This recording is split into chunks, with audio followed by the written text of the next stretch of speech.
के लेक्चर में कोई क्वेश्चन पूछना चाहते हो तो पूछ लीजिए, 1 बाय 1। जी, क्या प्रीमाइज ऑफ ऑडिट में स्पेसिफिक रिस्पॉन्सिबिलिटीज आएंगी? नहीं, सिर्फ ओवरऑल या जनरल रिस्पॉन्सिबिलिटीज आएंगी। एग्जाम क्वेश्चन में भी जब हमसे वो किसी स्पेसिफिकली रिस्पॉन्सिबिलिटी के बारे में पूछे ना, रिलेटेड पार्टी या गोइंग कंसर्न या फ्रॉड या सब्सिक्वेंट इवेंट, तो फिर बताएंगे स्पेसिफिक, वरना जनरल रिस्पॉन्सिबिलिटीज ही बताएंगे। तो प्रीमाइज में स्पेसिफिक रिस्पॉन्सिबिलिटीज नहीं आएंगी, सिर्फ जनरल रिस्पॉन्सिबिलिटीज आएंगी ओवरऑल। जी जी, स्पेसिफिक देखिए, जो ओवरऑल रिस्पॉन्सिबिलिटीज हैं वो है सारी फाइनेंशियल स्टेटमेंट्स के हवाले से कि हमने ओवरऑल फाइनेंशियल स्टेटमेंट्स को प्रिपेयर करना है, इंटरनल कंट्रोल डिजाइन इंप्लीमेंट करना है और ऑडिटर को इंफॉर्मेशन प्रोवाइड करनी है। अब इसमें उसने स्पेसिफाई नहीं किया कि कौन सी इंफॉर्मेशन, रिलेटेड पार्टी की या गोइंग कंसर्न की या सब्सिक्वेंट इवेंट की, स्पेसिफाई तो नहीं किया। उसने कहा जो भी इंफॉर्मेशन पूछेगा वो बता देनी है। ठीक है, तो ये हमारी ओवरऑल रिस्पॉन्सिबिलिटीज है। ठीक है, जो स्पेसिफिक में हम स्पेसिफिकली सिर्फ उन्हीं रिस्पॉन्सिबिलिटीज के हवाले से बताते हैं कि मैनेजमेंट की जिम्मेदारी, उसमें हम कोई इस तरह की बात पढ़ेंगे कि मैनेजमेंट की जिम्मेदारी है जितनी भी रिलेटेड पार्टीज हैं उनके बारे में ऑडिटर को बताए। मैनेजमेंट की रिस्पॉन्सिबिलिटी है कि जितने भी सब्सिक्वेंट इवेंट उन्होंने आइडेंटिफाई किया उनके बारे में ऑडिटर को बताए। ठीक है, तो वो स्पेसिफिकली डिस्कस करेंगे, एरिया स्पेसिफिक रिस्पॉन्सिबिलिटीज होती हैं। ओवरऑल में सिर्फ हमारे 3 पॉइंट। और कोई क्वेश्चन? जी, ये स्टडी टिप जो होती है क्या हमने याद करनी होती है? इसका जवाब है यस, स्टडी टिप भी आपने पढ़नी है, याद करनी होती है। और ये बेसिकली ज्यादा अहम पॉइंट को बताने के लिए यूज की जाती है, हाईलाइट करने के लिए यूज की जाती है। तो इसको आपने स्किप नहीं करना। इसमें या तो कोई ऐसी बात बताई जाती है जो एग्जाम पॉइंट ऑफ व्यू से अहम है, कोई एग्जाम टिप वगैरह, या ऐसी बातें बताई जाती हैं जो कि कंपैरेटिवली ज्यादा अहम है। इनको आपने छोड़ना नहीं है, याद करना है। इसमें स्टडी टिप को डेफिनेशन में लिख सकते हैं। ये स्टडी टिप में क्या कह रहा है? हाँ जी बिल्कुल, अभी ये स्टडी टिप में उसने basically premise of an audit को डिफाइन किया। तो ये स्टडी टिप असल में यहाँ पे जो लर्निंग ऑब्जेक्टिव 4 में है, ये प्रीमाइज ऑफ एन ऑडिट की डेफिनेशन ही है। ठीक, लर्निंग ऑब्जेक्टिव 3 में, जी जी, लर्निंग ऑब्जेक्टिव 3 में भी नहीं, लर्निंग ऑब्जेक्टिव 3 में वो डेफिनेशन का हिस्सा नहीं है। वो आपको सिर्फ वैसे बताया है कि ये दोनों terms, true financial statements give true and fair view, और दूसरी टर्म में financial statements present Fairlie in all material respect. कहता है ये दोनों 100% एक जैसी टर्म है। तो कहीं पे एक टर्म यूज होती है, कहीं पे दूसरी यूज। पाकिस्तान में जो टर्म यूज की जाती है ज्यादा, वो financial statements give true and fair view, ये टर्म यूज की जाती है। हो सकता है दुनिया के किसी दूसरे कोने में दूसरा फ्रेज यूज किया जाता हो। तो वो दोनों का मतलब एक ही, ऐसे परेशान नहीं होना हमने। जी, और कोई क्वेश्चन? कोई क्वेश्चन नहीं? आज के लेक्चर की तरफ चलें। हमने चैप्टर 1 में ये स्टडी किया था कि एश्योरेंस एंगेजमेंट के 5 एलिमेंट्स है: 3 party relationship, subject matter, suitable criteria, evidence और रिटन एश्योरेंस रिपोर्ट। उसके बाद मैंने आपको बताया था कि जो हमारे नेक्स्ट 3 चैप्टर्स होंगे, यानी चैप्टर 2, 3 और 4, उनमें हम इन्हीं 5 एलिमेंट्स को डिटेल में डिस्कस कर रहे होंगे। तो चैप्टर 2 में अभी तक हमने जिन एलिमेंट्स को डिस्कस कर लिया है वो है सब्जेक्ट मैटर यानी फाइनेंशियल स्टेटमेंट्स, वो है सूटेबल क्राइटेरिया यानी एप्लीकेबल फाइनेंशियल रिपोर्टिंग फ्रेमवर्क जिसका एक्सेप्टेबल होना जरूरी है, और इसके बाद हम स्टार्ट किया है हमने 3 पार्टी रिलेशनशिप। हमने कंसेप्ट ये लिया था कि क्या ऑडिट में तीनों पार्टीज की कुछ ना कुछ रिस्पॉन्सिबिलिटी है, सिर्फ एक ही पार्टी की रिस्पॉन्सिबिलिटी है। तो सीखा हमने ये कि तीनों पार्टीज की कुछ ना कुछ रिस्पॉन्सिबिलिटीज हैं। भाई क्या क्या रिस्पॉन्सिबिलिटीज हैं? कल के लेक्चर में हमने मैनेजमेंट की रिस्पॉन्सिबिलिटी सीखी कि मैनेजमेंट की रिस्पॉन्सिबिलिटीज हैं 3: फाइनेंशियल स्टेटमेंट्स प्रिपेयर करना, इंटरनल कंट्रोल डिजाइन इंप्लीमेंट करना, ऑडिटर को इन्फॉर्मेशन प्रोवाइड करना।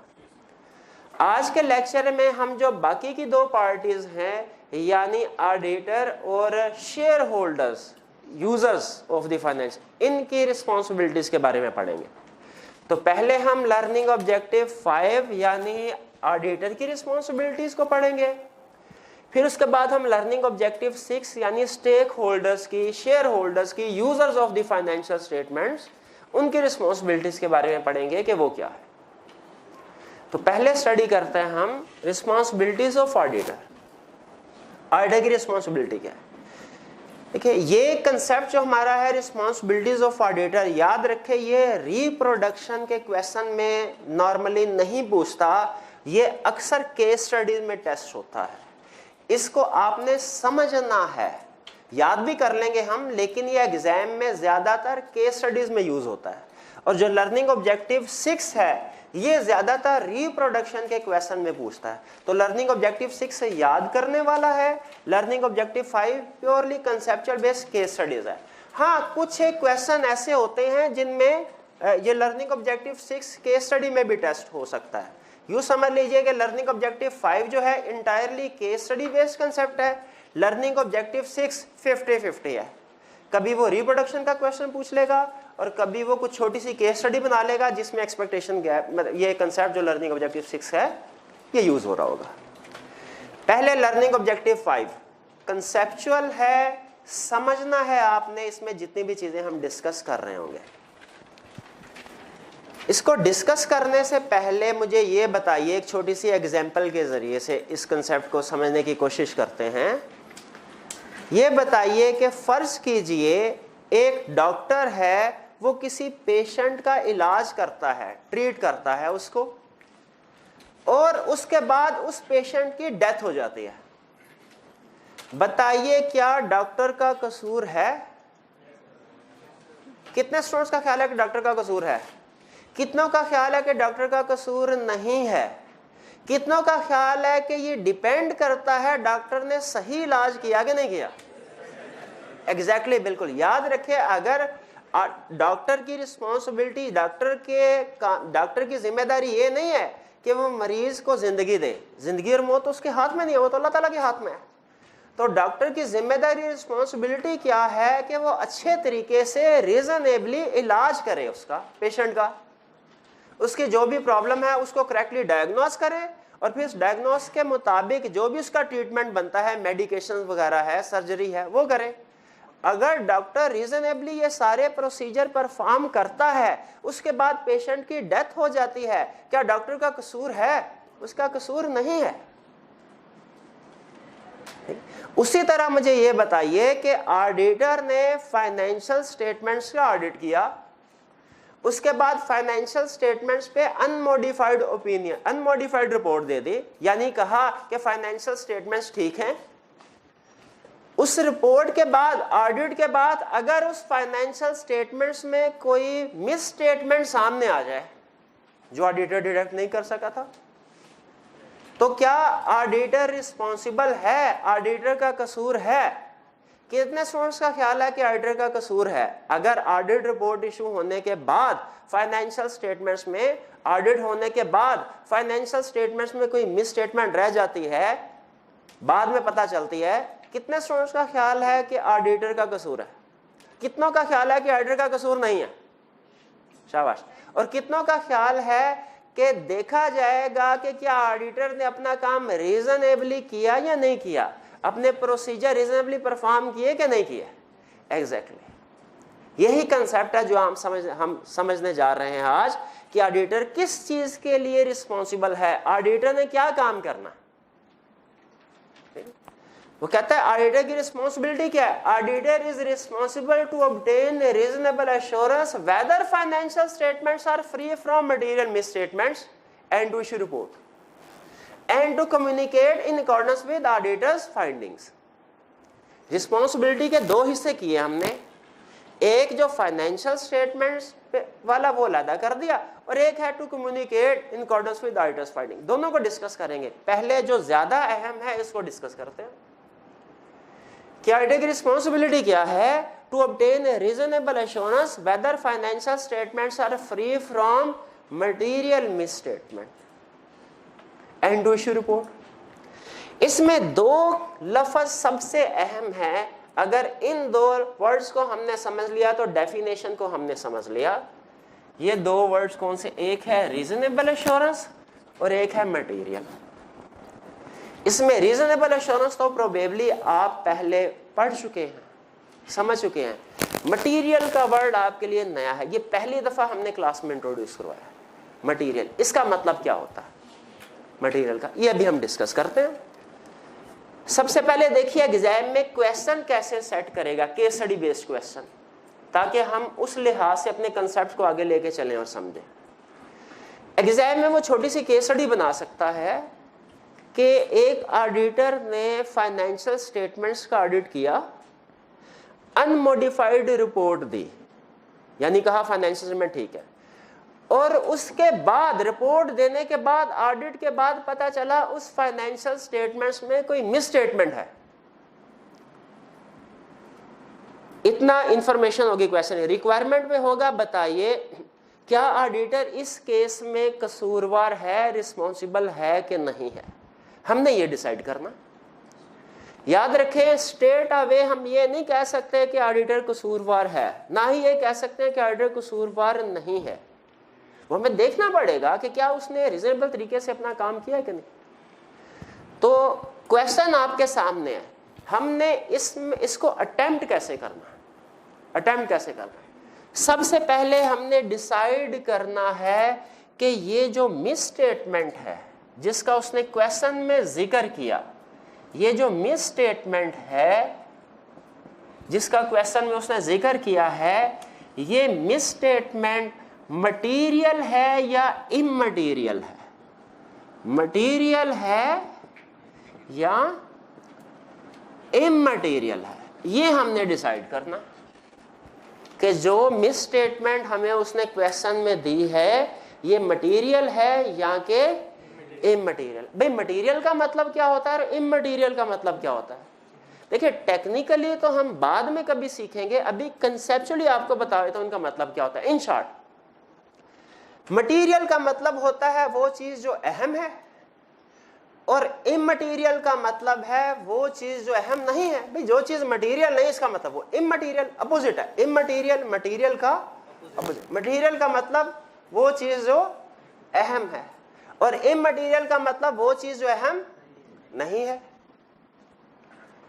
एक डायलॉग याद आ गया एक मूवी में, वो विलन था कोई, तो कुछ उनका आपस में डिस्प्यूट चल रहा था, तो जो उनका बॉस था, दो ग्रुप का डिस्प्यूट था, उसने एक डायलॉग बोला, वो अच्छा लगा, मुझे याद रह गया।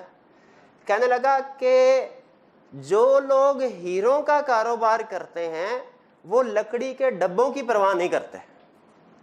बताइए कि क्या आप इस स्टेटमेंट से एग्री करते हैं कि वाकई ऐसा होता है? बिल्कुल ऐसा है। ठीक है, मुझे ये बताइए ऑडिटर हीरो का कारोबार करता है कि कोयलों का करता है? वो हीरो का कारोबार करता है। ठीक है, वो अच्छे ऑडिटर की बात हो रही है। ठीक है, आपके फ्यूचर प्लान्स की बात नहीं हो रही।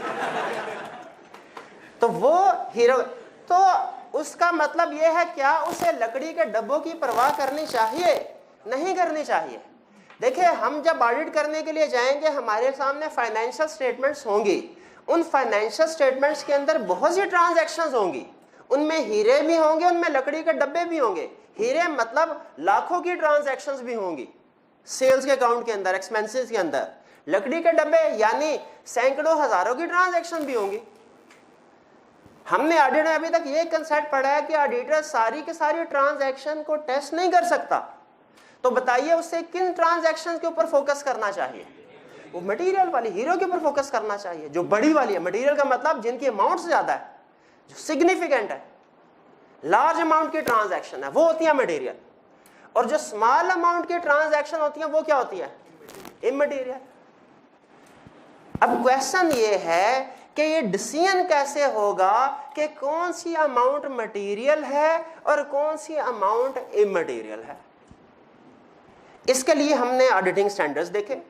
ऑडिटिंग स्टैंडर्ड को खोला, उसमें एक जगह पे लिखा हुआ था, उन्होंने कहा कौन सी अमाउंट मटेरियल है, ट्रांजैक्शन मटेरियल, कौन सी इममटेरियल है, हम आपको बताने लगे हैं। लेकिन एक चीज ध्यान में रखिएगा, हम आपको कोई अमाउंट नहीं बताएंगे एक स्पेसिफिक कि ये मटेरियल होती है, इससे कम इममटेरियल है। हम आपको एक फार्मूला बताएंगे, फार्मूला बताएंगे। भाई अमाउंट क्यों नहीं बताएंगे? जैसे फर्ज कीजिए आप स्टूडेंट है, मैं आपसे पूछता हूं, बताइए आपके लिए 5000 आपकी जो नॉर्मल अर्निंग है एक महीने की, एक्सपेंसेस हैं, उनके मुताबिक 5000 आपके लिए मटेरियल है कि इममटेरियल? ज्यादातर स्टूडेंट में मटेरियल होगा। लेकिन अगर आप मेरे से पूछें इममटेरियल इमटेरियल भैया, मतलब किसी भी चार्टर्ड अकाउंटेंट से पूछ लें, उसके लिए इमटेरियल है। वो कहते हैं इसी तरह याद रखें कि जो एक अमाउंट है वो हो सकता है एक कंपनी के लिए कुछ और मटेरियल हो, दूसरे के लिए कुछ और।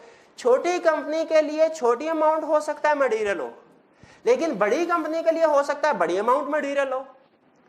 कहता है इसीलिए हम आपको एक अमाउंट नहीं बता सकते कि 50,000 हर कंपनी के लिए 50,000 मटेरियल, नहीं नहीं, हम आपको फार्मूला बताएंगे। फार्मूले का फायदा ये होगा कि जब फार्मूला यूज करेंगे तो छोटी कंपनीज के लिए स्मॉल अमाउंट ही आएगी मटेरियल, और बड़ी कंपनी के लिए लार्ज अमाउंट मटेरियल आएगी।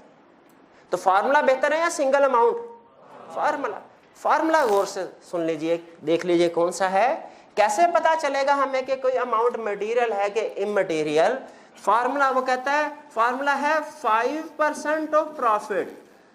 उस कंपनी का जितना प्रॉफिट है उसका 5% ले लीजिए। अगर तो मिस स्टेटमेंट की अमाउंट उससे ज्यादा है तो हम कहेंगे ये है मटेरियल, और अगर मिस स्टेटमेंट की अमाउंट उससे कम है हम कहेंगे ये है इमटेरियल। अगर आप देखें तो ये एक बेहतर है अप्रोच मटेरियलिटी को डिसाइड करने के लिए, बजाय ये कि हम कोई सिंगल अमाउंट यूज कर रहे होते हैं। तो इसको सामने रख के हमने डिसाइड करना है कि अमाउंट इमटेरियल है या मटेरियल। कौन सा फार्मूला? 5% of profit. कौन सा formula? 5% of profit. 5% of profit is equal to materiality level. अब फर्ज कीजिए, छोटी सी कैलकुलेशन करते हैं, एक कंपनी का प्रॉफिट है 1 लाख, हमने उस कंपनी का ऑडिट किया, रिपोर्ट दे दी अनमोडिफाइड, उसके बाद पता चला कि उसमें मिस स्टेटमेंट है 1500 की, 1500 की। बताइए क्या हम रिस्पॉन्सिबल हैं? क्या हमारा कसूर है कि हमने ये मिस स्टेटमेंट आइडेंटिफाई नहीं की? ये हमारा कसूर नहीं है। क्यों कसूर नहीं है? इमटेरियल है। अगर कोई शेयर होल्डर्स हमारे खिलाफ केस फाइल कर देते हैं, कभी आपने सही ऑडिट नहीं किया, आपको ये मिस स्टेटमेंट आइडेंटिफाई करनी चाहिए थी, और जज ने हमें बुला लिया और उसने कहा बताओ भाई, हम केस आया है कि तुमने सही ऑडिट नहीं किया, 1500 की मिस स्टेटमेंट थी, तुमने डिटेक्ट नहीं की, बताओ फैसला लेने लगे हम, कोई आर्गुमेंट देना तुमने? क्या आर्गुमेंट देंगे हम कहेंगे सर ठहरे सर इमटेरियल है। वो कहेंगे अच्छा साबित करो कैसे इमटेरियल है। हम कहें ये देखे सर, प्रॉफिट है 1 लाख, 5% ऑफ प्रॉफिट कितना हुआ? 5,000। मिस स्टेटमेंट कितनी अमाउंट है? 1500, 15। मटेरियलिटी 5,000 से कम है कि ज्यादा? हम कहेंगे इमटेरियल। हम कहेंगे सर हमारे स्टैंडर्ड में बड़ी बड़ी किताबों में लिखा हुआ है कि हम रिस्पॉन्सिबल हैं मटेरियल के लिए, इमटेरियल तो हमारी रिस्पॉन्सिबिलिटी में कहीं लिखा ही नहीं हुआ, वो तो हमारी जिम्मेदारी नहीं थी। ठीक है, नॉर्मली शेयर होल्डर्स के लिए इमटेरियल अमाउंट्स जो हैं वो इररेलेवेंट होती हैं। आप खुद अगर डेली लाइफ से एग्जांपल लें, फर्ज कीजिए आपने अगर 1000 रुपए का नोट लेके गए बेकरी वाले के पास, कुछ शॉपिंग की चीजें खरीदी, उसने बाद में आपको 676 रुपए वापस किए, आप प्रोबेबली 600 काउंट करेंगे यार 6 नोट पूरे, फिर उसके बाद शायद आप 50 और 10 के नोट भी काउंट करें पूरे, लेकिन जो कॉइन्स उसने दिए हैं फॉर एग्जाम्पल 1-1 रुपए के, वो 6-7 हैं, आप क्या उनको देखेंगे इसमें 1 रुपए वाला कौन सा है, 2 रुपए वाला कौन सा है, 5 वाला कौन सा है, पूरे है कि नहीं? प्रोबेबली नॉर्मली आप इस लेवल पे चेकिंग नहीं करेंगे, आप कहेंगे यार 670 पूरे हैं, आगे भी तकरीबन पूरे ही होंगे, चलो जेब में डालो। उसी तरह प्रैक्टिकली भी जो शेयर होल्डर होते हैं, यूजर्स होते हैं, वो ये कहते हैं कि सर जब हम करोड़ों की इन्वेस्टमेंट कर रहे हैं तो लाखों की ट्रांजैक्शन की परवाह नहीं करते, जब लाखों की ट्रांजैक्शन कर रहे हैं हजारों की परवाह नहीं करते, थोड़ा बहुत मसला रहता ही है। ठीक है, इसीलिए इमटेरियल तो ना शेयर होल्डर्स के लिए, यूजर्स के लिए रेलिवेंट होती है, ना ही ऑडिटर के लिए। अगर हमें कोई कहे भी तो हम उसे कहते हैं कि जी आपने इमटेरियल मिस स्टेटमेंट क्यों नहीं आइडेंटिफाई की, हम कहेंगे हमारी रिस्पॉन्सिबिलिटी नहीं थी। ये कंसेप्ट क्लियर हो गया? सिमिलर सिचुएशन, सिर्फ अमाउंट ऑफ मिस स्टेटमेंट अब की बार 15,000 है, 15,000, प्रॉफिट 1 लाख है। ठीक है, अब बताइए हमारे खिलाफ केस हो गया, जज ने बुलाया, उसने कहा हाँ भाई फैसला लिखने लगे हैं, बताओ कुछ कोई आर्गुमेंट है तुम्हारे पास, अपने डिफेंस में कुछ कहना है? हम कहेंगे जी बिल्कुल सर। कुछ कहेंगे कि अब की बार फांसी चढ़ जाएंगे चुप करके? नहीं कहेंगे। जज कहेगा क्या आर्गुमेंट है? हम कहेंगे सर आर्गुमेंट ये है कि मिस स्टेटमेंट मटेरियल है, ठीक है, लेकिन देखें, ये भी तो देखें कि हमारी रिस्पॉन्सिबिलिटी क्या थी। क्या हमारी रिस्पॉन्सिबिलिटी एब्सोल्यूट एश्योरेंस प्रोवाइड करने की थी कि हम 100% गारंटी देंगे कि सारी मिस स्टेटमेंट को डिटेक्ट कर लेंगे, कि क्या हमारी रिस्पॉन्सिबिलिटी रीजनेबल एश्योरेंस की थी? सर देखिए हमारी किताबों में, हमारे स्टैंडर्ड्स में लिखा हुआ है कि आईटी की रिस्पॉन्सिबिलिटी है रीजनेबल एश्योरेंस ऑब्टेन करना, यानी कवर किसको करना है? मटेरियल मिस, इमटेरियल को तो करना ही नहीं है ना। और मटेरियल पे भी देखें एब्सोल्यूट एश्योरेंस नहीं है, रीजनेबल है। इमटेरियल के लिए तो हम रिस्पॉन्सिबल ही नहीं है, मटेरियल मिस स्टेटमेंट के लिए भी हम रीजनेबल एश्योरेंस ऑब्टेन करना हमारी रिस्पॉन्सिबिलिटी है, एब्सोल्यूट एश्योरेंस ऑब्टेन करना हमारी रिस्पॉन्सिबिलिटी नहीं है। क्योंकि पॉसिबल है ऑडिट के बाद भी कोई मटेरियल मिस स्टेटमेंट रह जाए। भाई क्यों रह जाए? क्योंकि इनहेरेंट लिमिटेशंस ऑफ ऑडिट है। शायद इसलिए कि कोई फ्रॉड किया गया था कोलिजन के जरिए से, कोई सोफिस्टिकेटेड टेक्निक्स के जरिए से किया गया था फ्रॉड। वो तो बड़ा अमाउंट होगी फ्रॉड की, लेकिन जाहिर हम डिटेक्ट नहीं कर सके। क्यों नहीं कर सके? सोफिस्टिकेटेड टेक्निक्स के जरिए किया गया, कोलिजन के जरिए से किया गया। तो जहन में रखिएगा हमारे आर्गुमेंट क्या हो गया। एग्जाम में जब कभी पूछे बताओ हम रिस्पॉन्सिबल है कि नहीं, सबसे पहले आपने कैलकुलेट करना है मटीरियलिटी लेवल, देखना है मिस स्टेटमेंट इमटेरियल है कि मटेरियल है। इमटेरियल है तो गुड न्यूज, आप तो एक लाइन में क्वेश्चन कंप्लीट हो गया कि ये इमटेरियल है, हमारी रिस्पॉन्सिबिलिटी में कवर ही नहीं होती। मटेरियल है तो फिर हमारा आर्गुमेंट क्या होगा कि हमारी रिस्पॉन्सिबिलिटी रीजनेबल एश्योरेंस ऑब्टेन करना है, एब्सोल्यूट एश्योरेंस ऑब्टेन करना हमारी रिस्पॉन्सिबिलिटी नहीं है due to inherent limitations of audit. और अगर चाहे तो एक दो रीजन एक्सप्लेन भी करना जी। ये कोई रिस्पॉन्सिबिलिटी वाला कंसेप्ट समझ आया आपको? चलिए अगर ये कंसेप्ट समझ में आया तो मुझे आखिरी बात ये बताइए, डॉक्टर ने मरीज का इलाज किया था, मरीज की डेथ हो गई, मरीज के लवाहकीन गुस्से में आ गए, उन्होंने डॉक्टर के खिलाफ केस कर दिया। जज ने डॉक्टर को बुलाया, उसने कहा हाँ भाई, वो कहते हैं कि तुम्हारी जिम्मेदारी थी। डॉक्टर क्या कहेगा? सर जान बचाना मेरी जिम्मेदारी नहीं है, हाँ मेरी रिस्पॉन्सिबिलिटी में शामिल है अच्छे तरीके से प्रॉब्लम को डायग्नोस करना, उसके लिहाज से उसका इलाज करना। अगर तो मैंने ये काम सही तरीके से किया है तो फिर मरीज की डेथ हो या मरीज जिंदा बचे, इसमें मेरा कोई रोल नहीं है, ये तो अल्लाह ताला के हाथ में है। जज कहेगा बात तो ठीक कर रहे हो, लेकिन ये कैसे साबित होगा कि तुमने अपने प्रोसीजर सही परफॉर्म किए थे कि नहीं किए थे?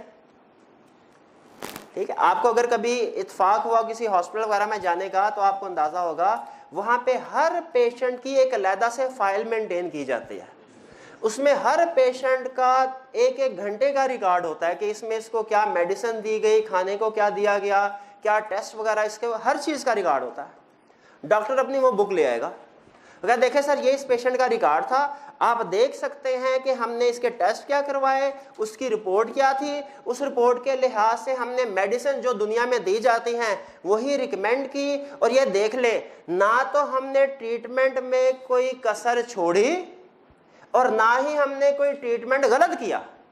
यानी ये भी नहीं होता देख लें कि हमने 2 दिन मेडिसिन दी हो, 1 दिन भूल गए हो, हम रेगुलरली मेडिसिन देते रहे और मेडिसिन भी सही देते रहे।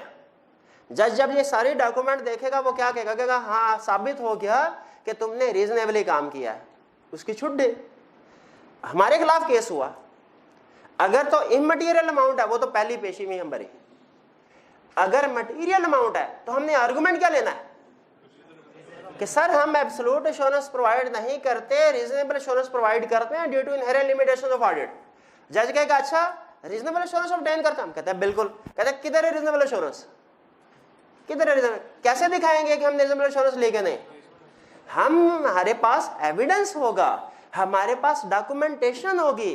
जिस तरह डॉक्टर जो भी ट्रीटमेंट करता है सारा डॉक्यूमेंट करता है, उस तरह हम लोग भी जो भी प्रोसीजर परफॉर्म करते हैं उसको डॉक्यूमेंट करते हैं। हम अपनी सारी डॉक्यूमेंट्स लाके जज के सामने रख लेंगे और जज देखेगा कि हमने ऑडिट अपनी मर्जी से करते हैं कि इंटरनेशनल स्टैंडर्ड ऑन ऑडिटिंग की मर्जी से? ऑडिट कैसे करते हैं? आईएसएस के मुताबिक। अगर हमने सारे आईएसएस की सारी रिक्वायरमेंट पूरी की हैं, हमने रीजनेबल एश्योरेंस ऑब्टेन कर ली। जज को कैसे पता चलेगा हमने रीजनेबल एश्योरेंस ऑब्टेन कर लिया कि नहीं की? वो देखेगा डॉक्यूमेंट से कि क्या हमने सारे स्टैंडर्ड्स की सारी रिक्वायरमेंट्स को पूरा कर लिया।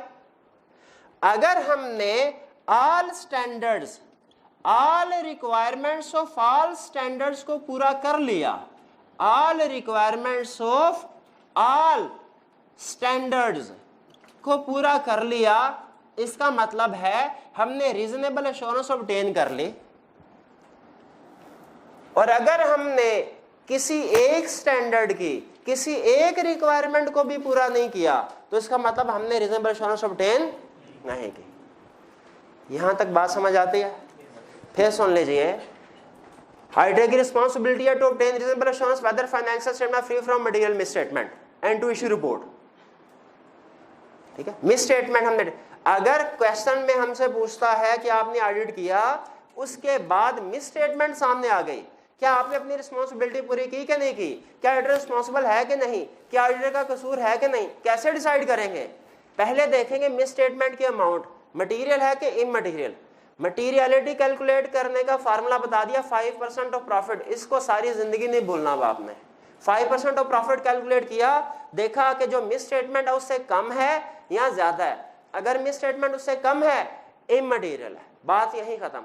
अगर मिसस्टेटमेंट उससे ज्यादा है उस मटेरियलिटी, इसका मतलब मटेरियल मिसस्टेटमेंट है। इसमें फिर हम क्या कहेंगे कि सर हमारी रिस्पांसिबिलिटी एब्सोल्यूट एश्योरेंस प्रोवाइड करना नहीं है, रीजनेबल एश्योरेंस प्रोवाइड करना है due to inherent limitations of audit. और कैसे साबित करेंगे कि हमने रीजनेबल एश्योरेंस ऑब्टेन किया कि नहीं? हम ऑल स्टैंडर्ड्स की ऑल रिक्वायरमेंट्स को पूरा करेंगे। क्लियर? यहां तक कंसेप्ट समझ आता है?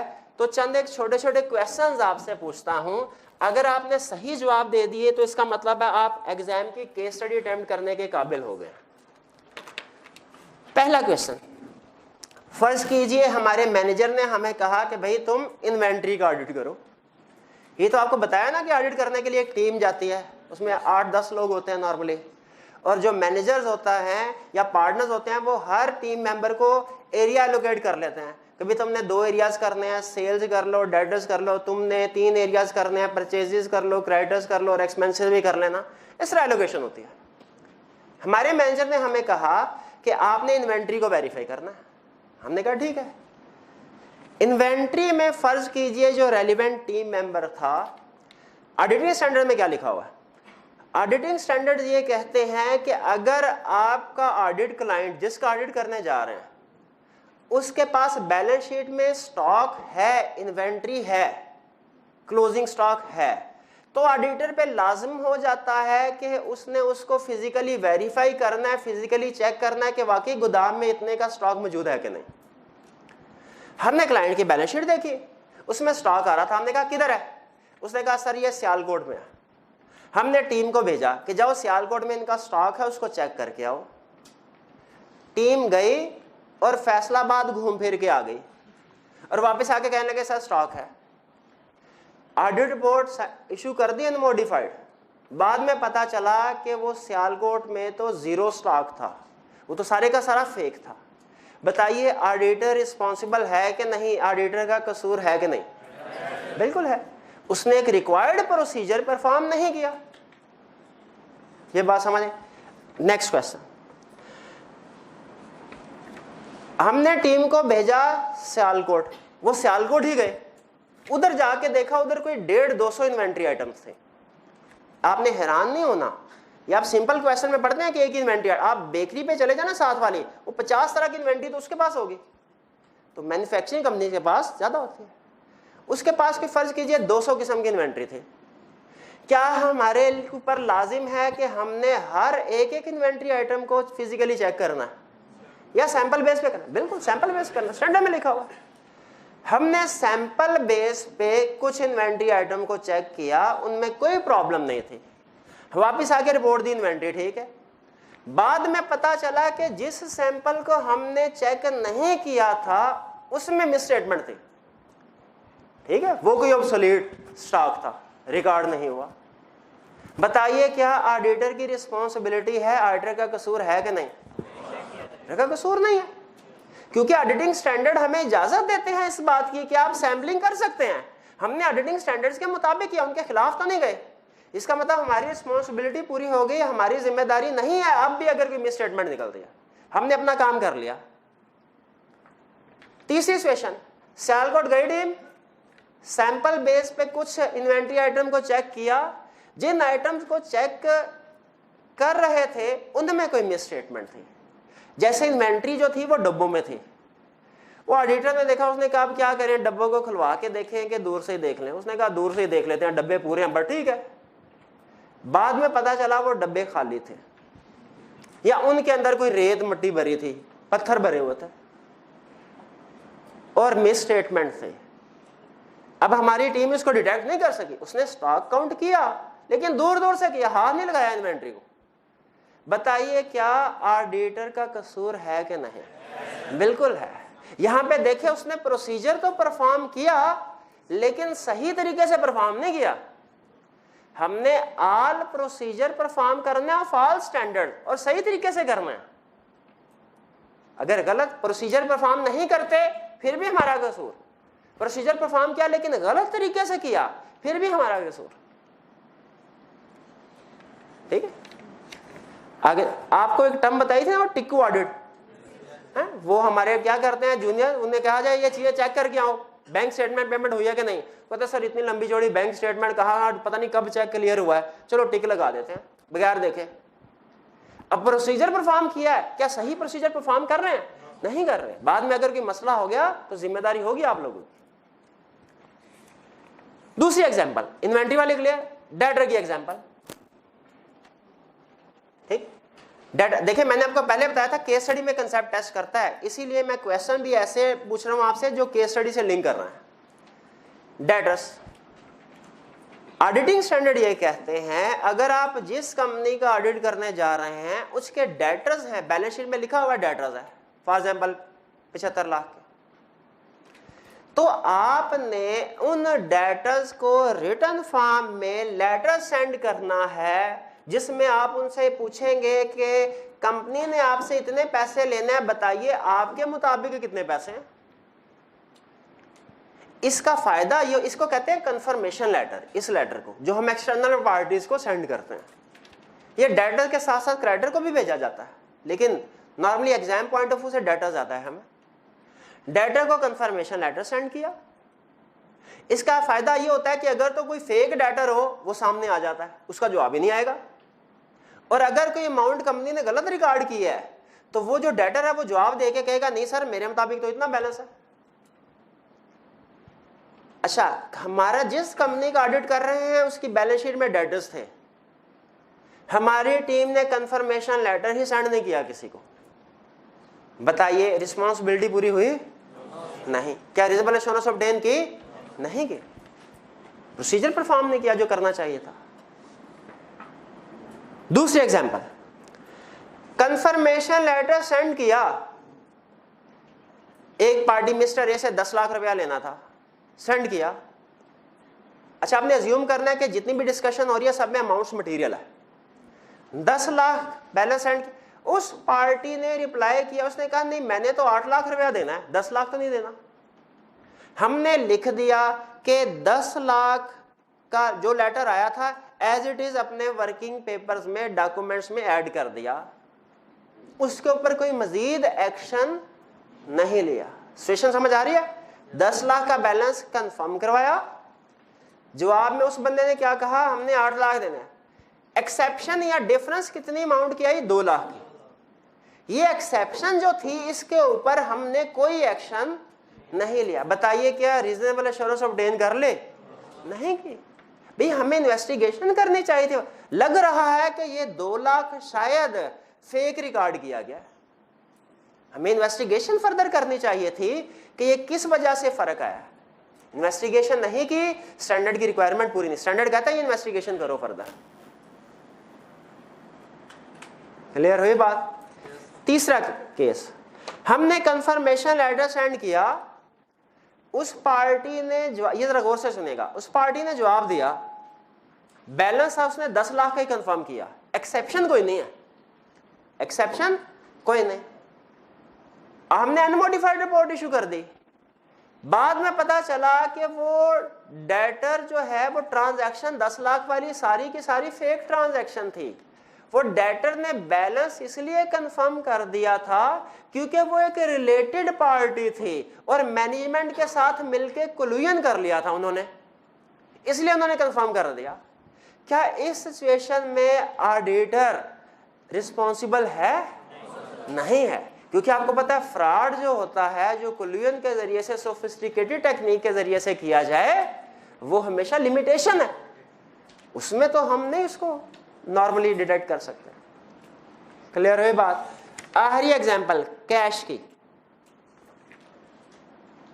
क्लाइंट की बैलेंस शीट में कैश लिखा हुआ था 22 लाख रुपए, हमने चेक ही नहीं किया फिजिकली ईयर एंड पे कि कैश मौजूद है कि नहीं।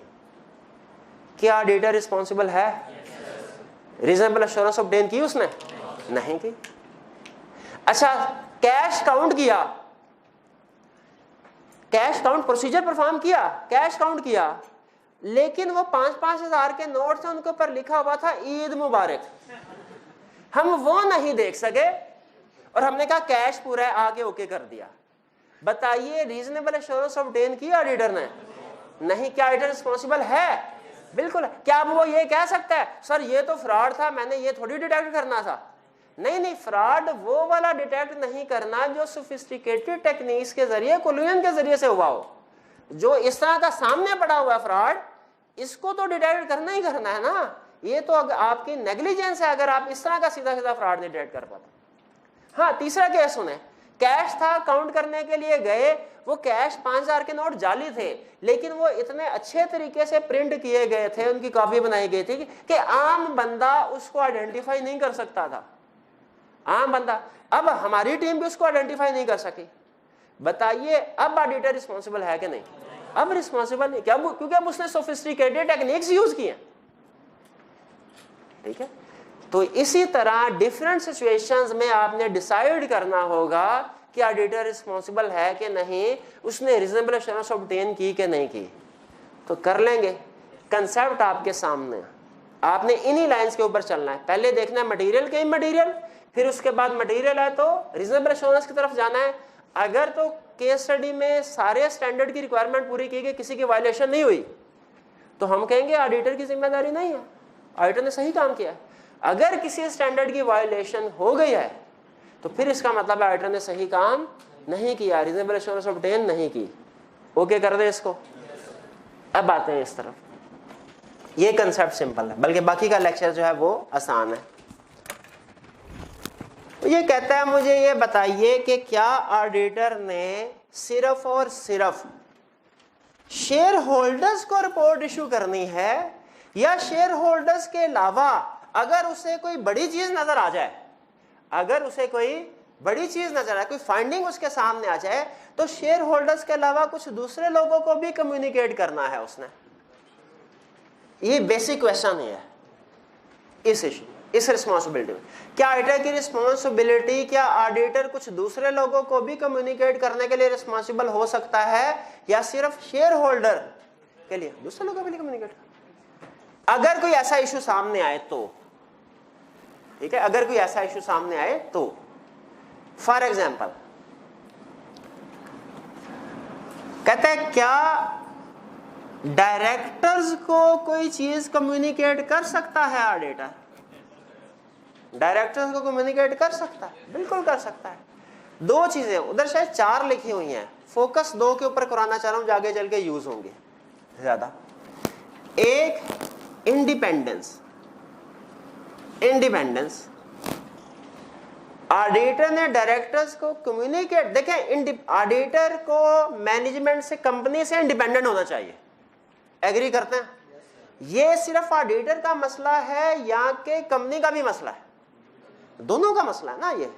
तो इसीलिए ऑडिटर टाइम ऑफ अपॉइंटमेंट भी ऑडिटर डायरेक्टर्स को बताता है, सर मैं आपसे इंडिपेंडेंट हूं, आपकी कंपनी से। और अगर ऑडिट के दौरान में भी कोई ऐसा इशू अराइज हो जाए जिससे उसकी इंडिपेंडेंस अफेक्ट हो रही हो, तो वो भी उसने डायरेक्टर्स को बताना है। ऑडिट के दौरान में भी अगर कोई इशू आ जाए जिससे इंडिपेंडेंस अफेक्ट हो रही हो, वो भी उसने डायरेक्टर्स को बताना है। कम्युनिकेट करना चाहिए कि नहीं करना चाहिए? बिल्कुल करना चाहिए। आपने जिन स्टूडेंट ने बिजनेस लॉ पढ़ा हुआ है, उसमें वो ऑडिट वाला चैप्टर होता था, उसमें केस स्टडी होती थी कि ऑडिटर आया और ऑडिट के दौरान में उसकी किसी डायरेक्टर के साथ शादी हो गई, एक डायरेक्टर के साथ। इस तरह का केस था, पता नहीं शायद वो मिस इसमत वाला था, कुछ इस तरह का था एग्जैक्ट मुझे। अब मुझे ये बताइए, क्या ऑडिटर को बाकी दूसरे डायरेक्टर्स को बताना चाहिए कि सर अब मैं इंडिपेंडेंट नहीं रहा, शादी होगी? बताना चाहिए। किस लिए? ताकि वो मुबारकबाद दें? नहीं, इसलिए नहीं, बल्कि इसलिए कि अब वो इस ऑडिटर को निकाल दें और इसकी जगह किसी दूसरे बंदे को ऑडिटर अपॉइंट करें। तो क्या ऑडिटर को अपनी इंडिपेंडेंस के बारे में कोई इशू डायरेक्टर को बताने चाहिए? बिल्कुल बताने चाहिए। ये आगे चल के एक चैप्टर में बार बार आएगा कंसेप्ट। दूसरा, अगर कोई सिग्निफिकेंट इश्यूज नजर आते हैं, उसे सिग्निफिकेंट ऑडिट फाइंडिंग्स हैं, कोई सिग्निफिकेंट इश्यूज नजर आते हैं, सिग्निफिकेंट इश्यूज, वो भी डायरेक्टर्स को बताएगा। ये सिग्निफिकेंट इश्यूज क्या हो सकते हैं? फॉर एग्जाम्पल सिग्निफिकेंट इश्यूज हो सकते हैं, याद होगा आपको, वीकनेस इन इंटरनल कंट्रोल। याद है हम weakness in internal control communicate करते हैं मैनेजमेंट और डायरेक्टर्स को। वो लेटर का नाम याद है? मैनेजमेंट लेटर या letter of weakness. Weakness in internal control. और क्या? और गौर से सुना, अगली एग्जांपल है, मॉडिफिकेशंस इन रिपोर्ट कम्युनिकेट करते हैं।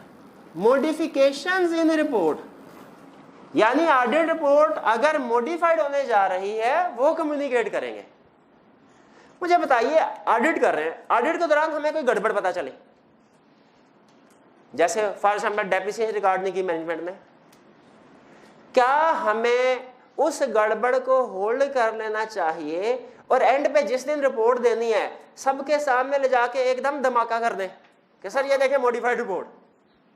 या कि हमें जिस वक्त ये प्रॉब्लम पता चली है as soon as possible directors को कम्युनिकेट कर दें कि सर रिपोर्ट मॉडिफाई होने जा रही है, हम आपको पहले से बता रहे हैं। क्यों? ताकि अगर आपने कोई एप्रोप्रिएट एक्शन लेना है टाइमली बेसिस पे तो उसको ले सके। हो सकता है डायरेक्टर को पहले बताएं, डायरेक्टर मैनेजमेंट से पूछे भाई क्यों नहीं डेप्रिसिएशन रिकॉर्ड कर ले, भाई जल्दी रिकॉर्ड करो। तो अगर वो रिकॉर्ड कर लेते हैं तो फिर मॉडिफिकेशन तो खत्म हो जाएगी। तो ये भी हम डायरेक्टर्स को कम्युनिकेट कर। तो बताइए, ऑडिटर की रिस्पांसिबिलिटी में सिर्फ शेयर होल्डर्स को रिपोर्ट देना है कि कुछ और लोगों को कम्युनिकेट करना भी है? फॉर एग्जाम्पल किसको कम्युनिकेट करना है? डायरेक्टर को। क्या कम्युनिकेट करते हैं हम? इंडिपेंडेंस के इश्यूज, सिग्निफिकेंट इश्यूज, ऑडिट के दौरान में कोई और आया। अच्छा, क्या डायरेक्टर्स को ही कम्युनिकेट? अगली बात इस लर्निंग ऑब्जेक्टिव में नहीं है, लेकिन इससे आगे कहीं पे हमने पढ़ लिया तो मेरे दिल में है, अभी आपके साथ शेयर कर लूं। क्या सिर्फ डायरेक्टर्स को कम्युनिकेट करते हैं या उनके अलावा किसी और को भी कर सकते हैं? कहते हैं और को भी कर सकते हैं। जैसे किसको? आई कैब को। भाई कब? फर्ज कीजिए ऑडिट कर रहे थे और हमें शेयर होल्डर्स ने रिमूव कर दिया ऑडिट के दौरान में, अभी ऑडिट पूरा नहीं हुआ, क्या हमें शिकायत लगानी चाहिए आई कैब को? वो हमारी एग्जाम बॉडी है, प्रोफेशनल बॉडी है। बिल्कुल, हम उसको कम्युनिकेट करते हैं कि सर ये देखें यहाँ से हमें ड्यूरिंग ऑडिट रिमूव कर दिया गया। क्यों कम्युनिकेट करते हैं आगे चल के कहीं पढ़ेंगे, लेकिन अभी फिर सिर्फ ये रीजन। इसके अलावा और किसको कम्युनिकेट कर सकते हैं? रेगुलेटरी अथॉरिटीज को। रेगुलेटरी अथॉरिटीज को, रेगुलेटरी अथॉरिटी। मुझे बताइए, स्टॉक काउंट करने के लिए गए, उधर बोरी पड़ी थी, बोरी को खोल के देखा, अंदर से लाश बरामद हुई। क्या हमारी जिम्मेदारी है कि रेगुलेटरी अथॉरिटीज को, कानून नाफिज करने वाले इदारों को इसकी इतला दें? बिल्कुल हो सकती है। तो क्या हमें देनी चाहिए? बिल्कुल इतला देनी चाहिए, अगर हमारे पे लाजिम है, रिक्वायर्ड है इसको कम्युनिकेट करना। ये तो वैसे आपको एग्जांपल दे दी, असल में हमें मनी लॉन्ड्रिंग के इश्यूज सामने आते हैं नॉर्मली। तो कोई भी अगर ऑडिट के दौरान में हमें इलीगल एक्टिविटी होती नजर आए, क्या हमारी रिस्पॉन्सिबिलिटी है तो हमने रेगुलेटर्स को, रेगुलेटरी अथॉरिटीज को कम्युनिकेट करना चाहिए? बिल्कुल करना चाहिए। तो कंसेप्ट कंप्लीट हुआ, जिसमें हमने क्या सीखा कि ऑडिटर की प्राइमरी रिस्पॉन्सिबिलिटी में, ओवरऑल ऑब्जेक्टिव में, ओवरऑल रिस्पॉन्सिबिलिटीज में एक तो है रीजनेबल एश्योरेंस ऑब्टेन करके रिपोर्ट देना शेयर होल्डर को, प्लस दूसरे लोगों को भी कम्युनिकेट करना होता है। क्लियर? और उसी तरह जिस तरह कल मैनेजमेंट की रिस्पॉन्सिबिलिटी ओवरऑल भी थी, स्पेसिफिक भी थी, तो ये ऑडिटर की हमने कौन सी रिस्पॉन्सिबिलिटी सीखी है? ओवरऑल। ऑडिटर की कुछ स्पेसिफिक रिस्पॉन्सिबिलिटी भी हो सकती है, बिल्कुल। जिस एरिया में मैनेजमेंट की स्पेसिफिक रिस्पॉन्सिबिलिटी है, उसी एरिया में ऑडिटर की भी स्पेसिफिक रिस्पॉन्सिबिलिटी है, गोइंग कंसर्न की, रिलेटेड पार्टी की, फ्रॉड की, सब्सिक्वेंट इवेंट्स के। क्लियर? रीडिंग टाइम दिया जा रहा है, अब आपको रीडिंग कर ले इसको तसल्ली के साथ।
एक मिनट।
क्लास के बाद में जी कोई क्वेश्चन पूछना चाहते हो तो पूछ लीजिए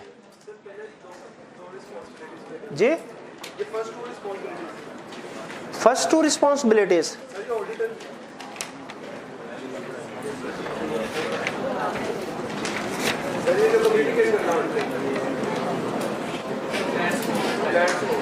कौन सी वाली जरा बोलिएगा। हाँ जी बिल्कुल, ये बताया मैंने आपको कि ये निस्बतन कम अहम है।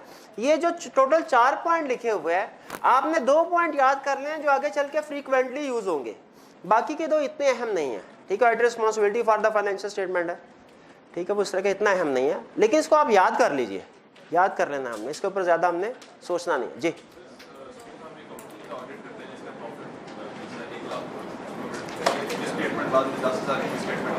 जी जी बिल्कुल मटेरियल अमाउंट हो गए। देखिए वो आपको परसेंटेजेस जो है ना, वो आपको सिर्फ रफ आइडिया देने के लिए बताई गई थी। फिर आपको मैंने कहा था कि अब आइंदा हम इन परसेंटेजेस को यूज नहीं करेंगे क्लास में, अब आप टेक्निकल वर्ड यूज करें, रीजनेबल एश्योरेंस और लिमिटेड एश्योरेंस। नहीं, रीजनेबल एश्योरेंस क्योंकि हमें स्टैंडर्ड ये कहते हैं, इजाजत देते हैं कि आप अपने ऑडिट प्रोसीजर परफॉर्म करने में सैम्पलिंग कर सकते हैं। हो सकता है हमने सैम्पलिंग की वजह से जिन आइटम को हमने सैंपल में सेलेक्ट नहीं किया उनमें कोई भी स्टेटमेंट हो। वो जो 95% वाला मैंने वर्ड यूज किया था सिर्फ कंसेप्ट समझाने के लिए था। प्रैक्टिकली 95% से ज्यादा भी हो सकता है सम टाइम, और इससे कम भी हो सकता है। ठीक है जी। सर स्टेटमेंट अगर 5000 फॉर एग्जांपल 1 लाख का प्रॉफिट है तो 5% जो मिसस्टेटमेंट वो इक्वल हो जाए 5000 तो सी मॉडिफाइड टू क्वांटिटी अनमॉडिफाइड। अगर वो इक्वल हो जाए, फर्ज कीजिए हमारा मटेरियल जो प्रॉफिट है 1 लाख है, मटेरियलिटी लेवल हिसाब से आता है हमारा 5000। अगर मिस स्टेटमेंट 5000 से कम की है ए मटेरियल, 5000 से ज्यादा क्या है मटेरियल, एग्जैक्ट 5000 की है तो फिर भी मटेरियल, फिर भी मटेरियल। और की क्वेश्चन? जी जी अच्छा, क्वेश्चन नंबर 6 स्टूडेंट ने कहा है, ये जरा पढ़िए, या आई कैप के क्वेश्चन बैंक में भी है। पहले तो कुछ उसने इंट्रोडक्टरी हमें लाइन बताई। रिक्वायरमेंट में कह रहा है draft an explanation dealing with the purpose of an external audit. Purpose को अंडरलाइन कीजिए, सबसे अहम लफ्ज यह है, पर्पस क्या है एक्सटर्नल ऑडिट का, and its role in the audit of large companies. Role in the audit of large company, role का वर्ड की है, की वर्ड, इसको भी अंडरलाइन कीजिए। For the inclusion in your firm's training material, कह रहा है guide करना है आपने। बताइए पर्पस ऑफ एक्सटर्नल, अब देखें पर्पस हो, ऑब्जेक्टिव हो, रिस्पॉन्सिबिलिटी हो, एक ही बात है। Purpose of auditor, responsibility of auditor, objective of auditor एक ही बात है। और purpose of audit, purpose of auditor ये भी एक ही बात है। रिस्पॉन्सिबिलिटीज ऑफ ऑडिट कह ले, रिस्पॉन्सिबिलिटीज ऑफ ऑडिटर कह ले, एक ही बात है। ऑडिट और ऑडिटर का एक ही लफ्ज, समझे। और इसी तरह पर्पस कह लें, ऑब्जेक्टिव कह लें, रिस्पॉन्सिबिलिटी कह लें, एक ही बात है। तो इसका मतलब है ये क्या पूछ रहा है हमसे, purpose of the external audit, यानी क्या पूछ रहा है हमसे, रिस्पॉन्सिबिलिटी क्या, to obtain reasonable assurance whether financial statements are free from material mistake.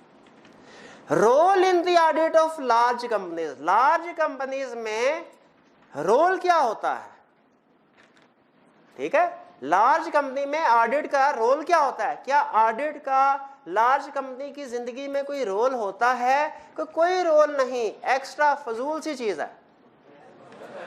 क्या रोल है, सोचे जरा, क्या पूछ रहा है? क्या ये कोई ऐसा कंसेप्ट पूछ रहा है जो हमने कभी पढ़ा ही नहीं, या कोई ऐसा कंसेप्ट पूछा जो हमने पढ़ा तो है लेकिन थोड़े अल्फाज उसने चेंज किया ताकि हम घूम जाएं? तो बताइए, गैस कीजिए कौन सा वाला कंसेप्ट पूछ रहा है भला? एडवांटेजेस, शाबाश, एडवांटेजेस ऑफ ऑडिट रोल में। क्लियर हो गई बात? इसके अलावा अच्छा, क्वेश्चन नंबर 7 में कह रहा है, ये भी आई कैप का क्वेश्चन बैंक है। क्वेश्चन बैंक में क्वेश्चन है 163A, compare the responsibility of director and auditors regarding publish financial statements of रेग एंटरप्राइज। जो क्लाइंट है, ऑडिटर की रिस्पॉन्सिबिलिटी तो समझ आगे क्या है, और डायरेक्टर की रिस्पॉन्सिबिलिटी तो हमने पढ़ी नहीं, पढ़ी है, वो तो मैनेजमेंट की रिस्पॉन्सिबिलिटी नहीं थी। हाँ, आगे मैनेजमेंट के साथ लिखा हुआ था मैनेजमेंट एंड दोष ऑफ गवर्नेंस, और दोष ऑफ गवर्नेंस डायरेक्टर्स को ही कहते हैं।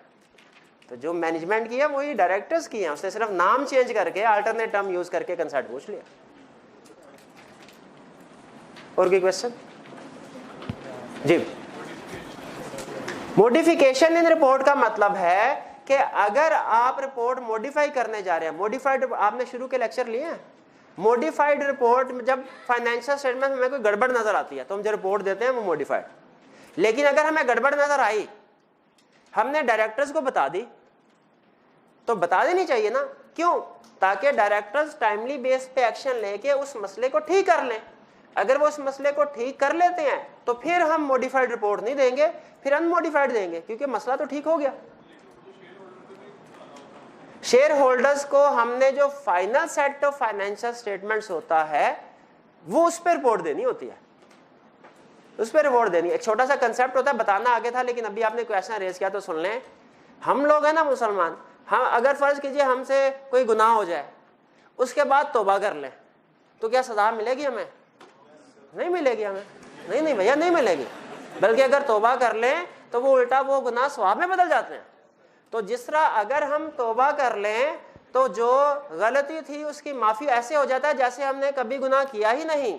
उसी तरह कंसेप्ट जहन में रखिएगा, अगर फाइनेंशियल स्टेटमेंट में मिस स्टेटमेंट है और ऑडिट रिपोर्ट इशू होने से पहले पहले वो करेक्ट कर ली जाती है, तो ऐसे हो जाएगा जैसे कभी फाइनेंशियल स्टेटमेंट मिस स्टेटमेंट थी ही नहीं, क्योंकि हमने भी तौबा करनी है, उसका टाइम है मरने से पहले पहले।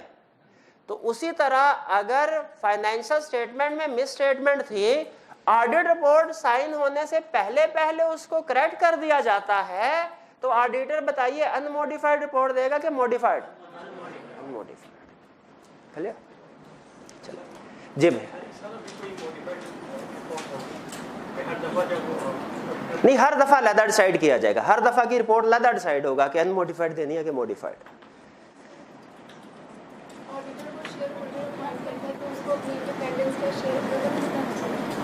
नहीं, वो उसका रिप्रेजेंटेटिव होते हैं, डायरेक्टर्स भी शेयर होल्डर के रिप्रेजेंटेटिव के तौर पे बता रहे हैं।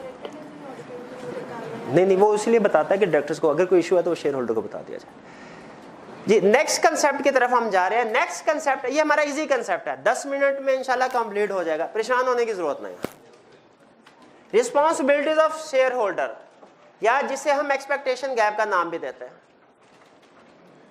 शेयर होल्डर, देखिए हम कहते हैं शेयर होल्डर को भैया आपकी रिस्पॉन्सिबिलिटी, जब हम कहते हैं ना, इसका ये मतलब नहीं है कि आपने आके हमारे ऑफिस में हमारे साथ हाथ बटाना है, कोई आपने एक्टिव काम करना है, नहीं, आपकी इतनी रिस्पॉन्सिबिलिटी बड़ी है कि आप हमारे बारे में, हमारे प्रोफेशन के बारे में किसी मिसअंडरस्टैंडिंग का शिकार ना हो।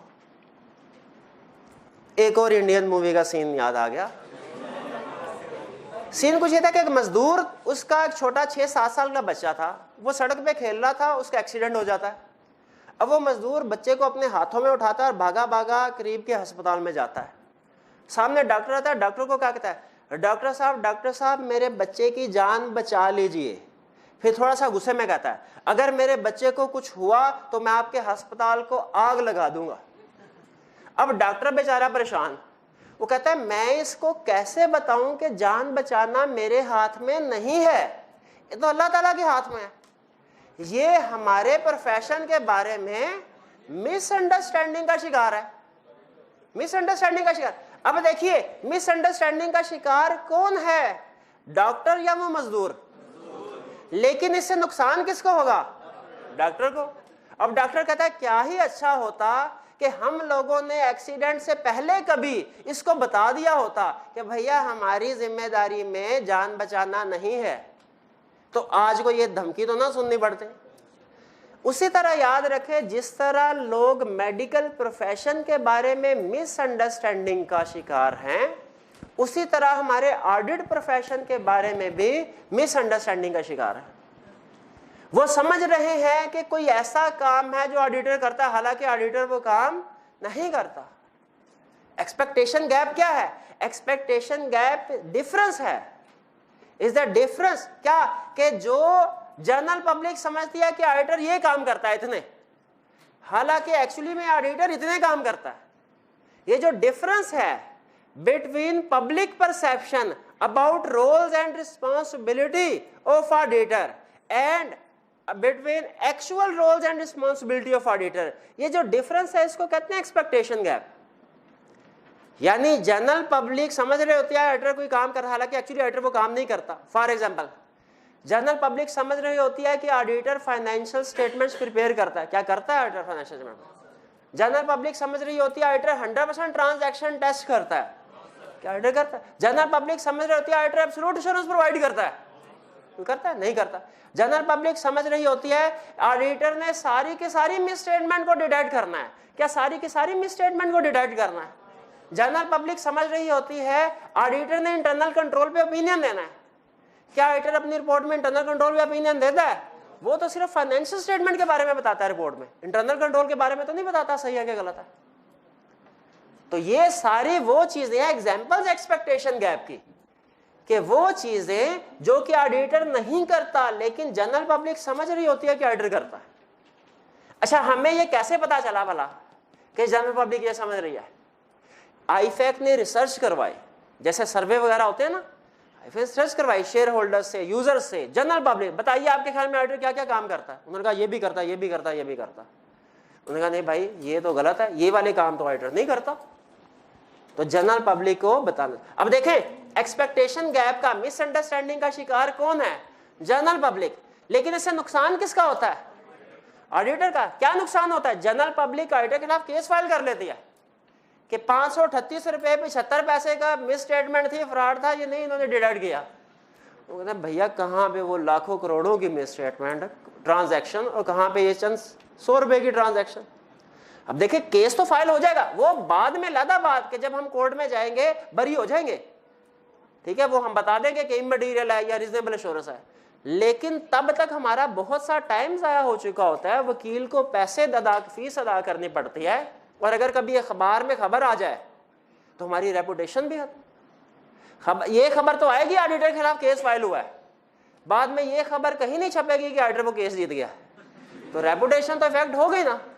इसीलिए क्या हमें कोई ऐसी एक्शन लेने चाहिए इस एक्सपेक्टेशन गैप को रिड्यूस करने के लिए, कम करने के लिए? बिल्कुल लेने चाहिए। कहता है सबसे पहले, सबसे अहम, सबसे बेहतर तरीका बता रहे हैं एक्सपेक्टेशन गैप को रिमूव करने का। अगर आप थोड़ा सा गौर करें ना, तो ये जितनी भी रिस्पॉन्सिबिलिटीज, ये मिसअंडरस्टैंडिंग है, ये बेसिकली मैनेजमेंट और ऑडिटर की रिस्पॉन्सिबिलिटी को कंफ्यूज किया गया है। अगर आप अपने यूज देखें, फाइनेंशियल स्टेटमेंट प्रिपेयर करना ऑडिटर की जिम्मेदारी थी, तो फाइनेंशियल स्टेटमेंट मैनेजमेंट की है। अगर हम मैनेजमेंट की और ऑडिटर की रिस्पॉन्सिबिलिटी क्लियरली कम्युनिकेट कर दें लोगों को, आपके ख्याल में एक्सपेक्टेशन गैप रिमूव हो जाएगा कि नहीं? कहता है बिल्कुल। इसलिए पहला स्टेप आपको ये करना चाहिए, जरा गौर से सुनिएगा, कि रिस्पॉन्सिबिलिटीज मेंशन करें। किसकी रिस्पॉन्सिबिलिटी? ऑडिटर की भी और मैनेजमेंट की भी। कहां मेंशन करें? एंगेजमेंट लेटर में और ऑडिट रिपोर्ट में, ताकि जिस जिस बंदे के पास एंगेजमेंट लेटर ऑडिट रिपोर्ट जाए उसका एक्सपेक्टेशन गैप खत्म होता जाए। एंगेजमेंट लेटर पता है आपको क्या होता है? हाँ बताया था, टर्म्स एंड कंडीशन एग्री करते हैं। हमारे ऑडिट का पहला ऑफिशियल डॉक्यूमेंट होता है एंगेजमेंट लेटर। ऑडिट रिपोर्ट पता है क्या होता है? जो वो शेयर होल्डर्स को दी जाती है ऑडिट। हमारे ऑडिट का आखिरी ऑफिशियल डॉक्यूमेंट जो होता है वो ऑडिट रिपोर्ट है। अभी तक हमने ना एंगेजमेंट लेटर को देखा, अभी तक हमने ना ऑडिट रिपोर्ट को देखा, लेकिन अगर कोई हमसे पूछे बताओ एंगेजमेंट लेटर में कौन कौन सी चीजें आती हैं, हम कहेंगे बाकियों का तो नहीं पता, दो चीजों का पता है। कौन कौन सी चीजें आती हैं एंगेजमेंट लेटर में? मैनेजमेंट की रिस्पॉन्सिबिलिटी, ऑडिटर की रिस्पॉन्सिबिलिटी। एक्सपेक्टेशन गैप रिमूव करें। कोई हमसे पूछे ऑडिट रिपोर्ट कभी देखी, हमने कहा नहीं देखी, क्या बताओ फिर ऑडिट रिपोर्ट में कौन कौन सी चीजें आती हैं?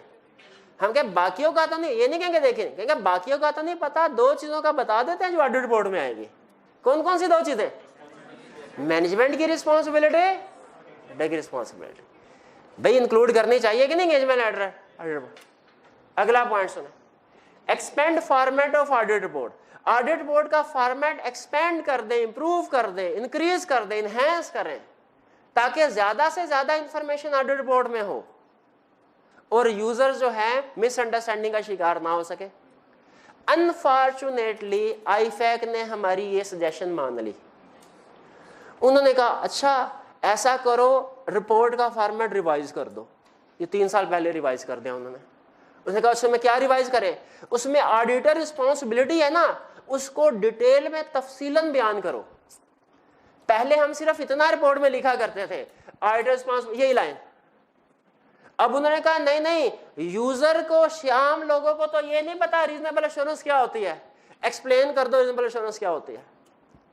फिर उन्होंने कहा आपको तो पता है, आम लोगों को तो नहीं पता ना मटेरियल क्या होता है, और एक्सप्लेन कर दो रिपोर्ट में, एक्सपेंड कर दो और एक्सप्लेन कर दो। फिर उसने कहा अच्छा ये तो कर दिया, आम लोगों को पता है सैंपल बेसिस क्या होते हैं, ये भी एक्सप्लेन कर दो। आम लोगों को पता है इंटरनल कंट्रोल का, ये भी एक्सप्लेन करो, एक्सप्लेन कर दो, ताकि यूजर तसल्ली के साथ रिपोर्ट को पढ़ें और उनको पता चल जाए एक्सपेक्टेशन रिस्पॉन्सिबिलिटीज का अच्छे तरीके से, ऑडिटर की एक्सपेक्टेशन गैप रिमूव हो जाए। पहले रिपोर्ट हमारी तकरीबन 1 सफ़े की हुआ करती थी, अब ये चूंकि एक्सपेंड हो गया फॉर्मेट, अब ये 3-4 सफ़ों की होती है। लेकिन एग्जाम में फिर भी आपने सजेशन दे देनी है कि मजीद एक्सपेंड कर दो, हमारा ठीक है, एक्सपेंड कर दें, कर दे जी। इसके बाद step taken by SCCP and ICAP, भाई इन लोगों ने क्या स्टेप्स लिए हैं। अब देखें, आपको तो पता है ना, अब ये चीजें ऑडिटर की रिस्पॉन्सिबिलिटी नहीं है। कैसे पता चला? ऑडिट में पढ़ा। क्या मैनेजमेंट जो है वो ऑडिट पढ़ती होगी? वो तो अपने अकाउंटिंग स्टैंडर्ड पढ़ती होगी। मैनेजमेंट को कैसे पता चलेगा कि हमारी क्या रिस्पॉन्सिबिलिटी, ऑडिटर की क्या रिस्पॉन्सिबिलिटी है? क्योंकि रिस्पॉन्सिबिलिटीज वगैरह ऑडिटिंग स्टैंडर्ड में लिखी है, जो मैनेजमेंट नहीं पढ़ते। इसका जवाब ये है कि यही रिस्पॉन्सिबिलिटी किसी ऐसे रूल्स में, लॉ में लिख देनी चाहिए जो मैनेजमेंट पढ़ती है। किस कोड ऑफ कॉर्पोरेट गवर्नेंस है उसका नाम, ये मैनेजमेंट पे अप्लाई होता है। तो कोड ऑफ कॉर्पोरेट गवर्नेंस में एससीसी पर आई के आपने मिलके ऑडिटर की, हम जो ऑडिटर रिस्पॉन्सिबिलिटी पढ़ते हैं, मैनेजमेंट रिस्पॉन्सिबिलिटी ऑडिटिंग स्टैंडर्ड्स में पढ़ते हैं। मैनेजमेंट जब ये रिस्पॉन्सिबिलिटीज पढ़ती है, वो कहां से पढ़ती है? कोड ऑफ कॉर्पोरेट गवर्नेंस से, क्योंकि उन्होंने ऑडिटिंग स्टैंडर्ड नहीं पढ़ने। लेकिन दोनों को पता चलना जरूरी है। आखिरी सेशन पब्लिक अवेयरनेस, कहता है आम आवाम को इतला पहुंचा दे इन रिस्पॉन्सिबिलिटीज की। कैसे? मस्जिदों में ऐलान करके? क्या नहीं भैया। क्या अखबार में इश्तिहार दे के? नहीं भैया। क्या फेसबुक पे टैग करके? नहीं भैया, ऐसे नहीं। वो कहते हैं कोई प्रोफेशनल फोरम होना चाहिए। कहते हैं जैसे आईकैप के सेमिनार, आपको पता है आईकैप सेमिनार कंडक्ट करवाता है, उसमें आईकैप स्टैंडर्ड्स को डिस्कस करता है, रिस्पॉन्सिबिलिटीज को डिस्कस करता है। आप वहां पे जाके अटेंड कीजिए, तब आपको समझ आएगी कि रिस्पॉन्सिबिलिटीज क्या है मैनेजमेंट की, क्या है ऑडिटर की, ताकि आइंदा एक्सपेक्टेशन गैप ना हो सके क्रिएट। क्लियर होगी बात? चलिए आज का लेक्चर यहाँ पे खत्म। अच्छा, कल आप लोगों ने घर से 600-700 रुपया साथ एक्स्ट्रा लेके आना है। आज उम्मीद है कि हमारा, आपको पता है वो 1-2 दिन से मैं पेजेस दे रहा हूँ आपको, तो आज उम्मीद है कि हमारी बुक आ जाएगी वॉल्यूम 1 और वॉल्यूम 2 दोनों। तो आपने कल वो खरीदने होंगे, ठीक है? इसीलिए घर से 600-700 रुपया एक्स्ट्रा। उम्मीद है कि इसे